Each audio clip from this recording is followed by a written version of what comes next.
Let's go through this lower body focus strength and power session, which I completed earlier this week. This is day 2 of a 3-day off-season or out-camp program for an MMA athlete. Our goal with S&C for combat sports athlete is to support what they do on the mats and not take away from it, so we went with a minimally effective volume of 2 working sets for each exercise while keeping 1 to 2 reps in reserve and aiming to progressively overload our lifts each week. We paired exercises together where possible in a busy commercial gym, and the session duration came in at about 1 hour 15 minutes all in. For our warm-up, our goal is to elevate our heart rate and our core body temperature, improve our joint mobility and activate the musculature along with potentiating our nervous system. We hit a few full body mobility drills to increase the range of motion in our shoulders, thoracic spine, hips, knees and ankles, along with priming our quads, hip flexors, glutes, adductors and core before moving on to some warm-up sets for our main lifts.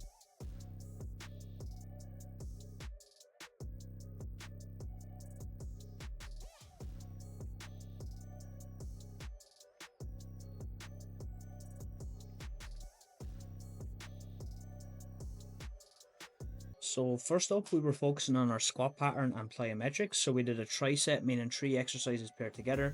I did 6 front squats, 5 reactive squat jumps, and 20 split alternating pogo hops. In our warm-up sets, we did less volume while increasing the load up towards our working set weights. So we just did 2 to 3 squat jumps and 5 to 10 pogos after each set of squats. And the squat warm-up was the bar for 10 reps, 70 kilos for 5 reps, 90 kilos for 3 reps, and then I did 100 kilos for 1 rep and 110 kilos for 1 rep before hitting 120 for 2 sets of 6 reps for our working sets, and I did 5 minutes rest in between these working sets. It's 10 kilos more than what we hit last week, so we're progressing steadily.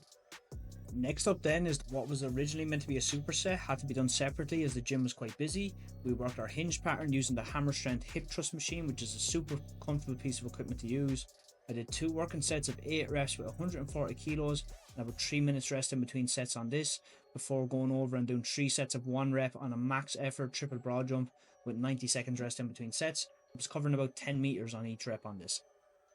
Back over to our rack then for another strength and power superset, this time working on our unilateral strength and mobility for our adductors and hip with some barbell zercher lateral squats, getting as deep as possible at the bottom of the movement, and I paired this up with a skater pogo jump.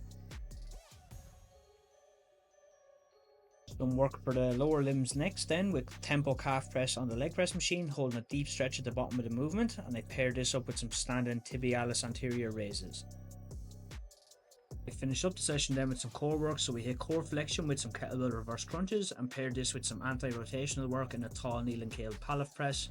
If you enjoyed this breakdown, please drop a follow for more and send me a message if you'd like to apply for a one-to-one online coaching program to optimize your strength, conditioning and nutrition.